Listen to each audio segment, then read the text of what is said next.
What's going on, Diecast collectors? This is OBB, the Diecast news guy, returning once more to bring you all a Winner Circle Diecast review on Robby Gordon's 2002 Cingular Wireless Chevrolet Monte Carlo for the NASCAR Winston Cup Series and good old Richard Childress Racing. Now, this may be an oldie, but don't be fooled by it, guys. I actually got this from one of my flea market purchases all the way back at Daytona, so really cool that I was actually able to get this. And I've had this car for quite a while, and I know you guys have been liking some of these from these blasts from the past diecast, along with my good buddy Diecast Buffet. But you guys can see this is a really cool packaging that we got. It's the OG packaging for Winner Circle, and on the back we got this and all the proof of purchases and a little bit of wear and tear on the back.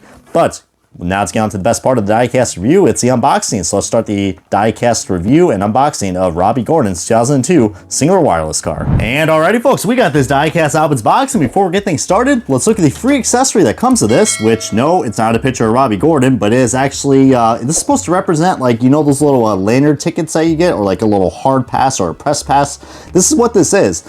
And I used to have a lot of these growing up. I mean, I think the last one I had was like the Greg Biffle 2007 AmeriQuest car. Man, talk about a throwback. But you see, there's nothing on the back. It's just, you know, some hard plastic, but pretty cool. So if you guys do have a lanyard, you guys can actually rock this out, even though people are going to be able to say, whoa, Robby Gordon, he's still around? Well, if this was the year 2002, I would say sure. But just love the variety they got right there. Of course, you know, they had to block out the Winston Cup Series logo. So great job of Winner Circles, you know, clearing that up, because we don't want the kids smoking those Winston cigarettes now.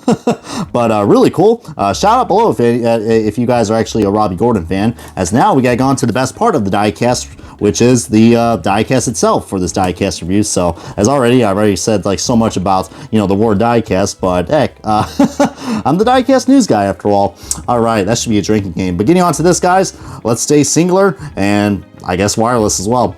But I know that was a pretty bad pun, but take a look at this car that we got right here, guys. The 2002 Chevrolet Monte Carlo body is probably one of my favorite bodies that we got for this GM product, just because just look at the curvatures on this thing as we're getting on some nice fine details right now. I mean, for a Winner Circle diecast, I mean, this thing was probably $5, I think, at the time when you guys can get these cars at Walmart. I mean, comment below if you guys were actually, I know most of you guys who are watching are a lot more younger. We're probably not even born in the year 2002. Or some of you guys were just born. For me, I was probably just a pipsqueak because I'm a 95 baby, so I'm getting pretty old, let's just say that. But one thing I really like about this car, as we're getting onto the nice fine details of this car right here, is that you guys can see that this car does have some sponsors on it that we usually do not see on a 1/64 scale diecast. So instead of the NASCAR Winston Cup Series, we have NASCAR Cup Series. And instead of the Budweiser Pole Award, we have just award. But I like how they did that. It just shows you that Winner Circles really put in a lot of effort and didn't take out any sponsors just because they were too afraid to change the logo. You know, Lionel, looking at you. By the way, I bet you guys didn't realize that Menards was actually with these guys. They were just a lot more of a smaller sponsor at the time. That's probably thanks because Robby Gordon drove for Menards with his IndyCar program. But yeah, Robby Gordon, no, he is not associated or related to Jeff Gordon in any way, shape, or form. Just a weird coincidence. I mean, when I was younger, I thought that was going to be the case. But take a look at the back of this car right here, guys. Just look at the curve that we got right here. Some people are going to think that's goofy, but just look how sharp this bumper looks, man. My God, you could probably just stack like a few Pepsi cans or Coke cans right there. Just that is just aggressive. I mean, am I the only one that just thought that that just isn't cool? I mean, for a $5 car, you were getting this much detail. You even see, like, you can feel this with the palm of your hands, guys. You can feel just the craftsmanship that they put into this car, as this was made by Action Race Collectibles. Yes, it was made in China, but man, this is just a good quality product. And I don't really know the reason why I got this car. I guess it just screamed out nostalgic, and plus, you know, I grew up with the EA Sports games back then, so that's pretty cool right there. And luckily, we do got a Cingular car because, of course, believe it or not, this is actually my first ever 31 diecast that I got for the Cingular car. Maybe I'll have to review like the Jeff Burton AT&T car when I remember that shows up at my doorstep pretty soon. So I guess I'll be doing some eBay shopping after this. But yeah, Robby Gordon, guys, I know he was a pretty controversial driver, especially when he got his 3 Cup Series wins. Of course, you know, one at New Hampshire, which that ended in dramatic fashion, and of course sweeping both road courses in the year 2003. And I mean, 2002 wasn't really the best season for Robby Gordon, but let me tell you what, guys, This paint scheme is so nostalgic. It's so nostalgic that they even ran an inverse paint scheme of this as well, which I don't even know if they made that in the 1/64 scale. But man, I remember rocking this car out. I think it was in NASCAR Thunder 2002 or 2003.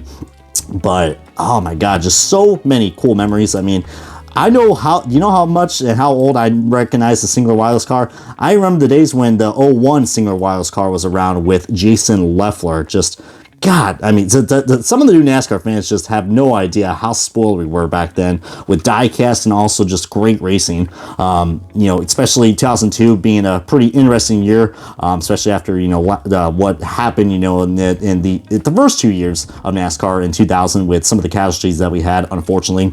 But yeah, I mean, this was the second to last year for Winston to be the title sponsor, and Robby Gordon. I mean, as you guys can see, this scheme is very, very simple. You guys just thinking, oh, it's X marks the spot, but it's actually, this paint scheme is actually just the Cingular Wireless logo, and they just went, you know, X marks the spot on 31. Simple, clean, and it just freaking works.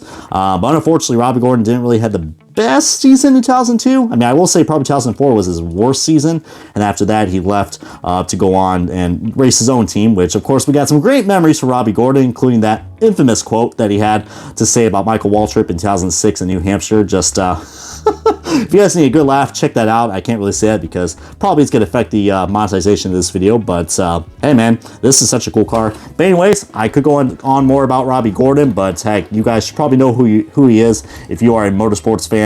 But now let's get on to the side-by-side comparison of another Chevrolet car that's black and orange, but it's, I will have to admit, it is a random car, but don't worry. This will show you how cool and how progressed the Chevrolets have been in NASCAR. So I'm going to be doing a side-by-side comparison of the Armor All car from 2021 of Eric Jones. I know it's completely random, but I have not reviewed this car just yet, and I know the orange may look a little off on camera, but if you guys want me to review this, since I've only done a 1-minute review of this, feel free to comment below, because I always love giving out suggestions, since we're pretty much going to be doing diecast reviews on this channel, because heck, I have a lot of diecast and want to show my passion for you all, and that's what we're here for, guys.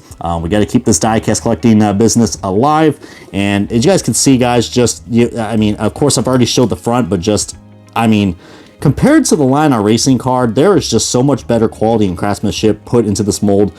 I mean, look, like even where the decals are, they crafted to just where, like, you know, just everything down to the headlights, to the freaking hood rivets, just everything, dude. Just, this is why I cannot stress enough just how cheap looking the Lionel diecast are compared to what we had. I mean, give or take, yeah, we had a lot more competition back then, but just, man, this is why I prefer the older diecast. And look at this, we even got like a little freaking mirror right here, and there's even like added detail right here in the windshield, where you can really feel the detail of these bars right here for the front and back windshield. Some little divots right there in the front for the air vents. Just so freaking cool, guys. I mean, just little things like that just make me just love being a 1/64 collector. I mean, yeah, we do have this right here because this is a you know, a Gen 6 car. So but just, man, dude, comment below if you guys actually do like the, you know, these types of diecast from Winter Circles. I mean, yeah, the NASCAR Authentics cars are really cool, but just, man, you just cannot beat what you got right here. But anyways, I hope you guys enjoyed this very interesting diecast review of Robby Gordon's 2002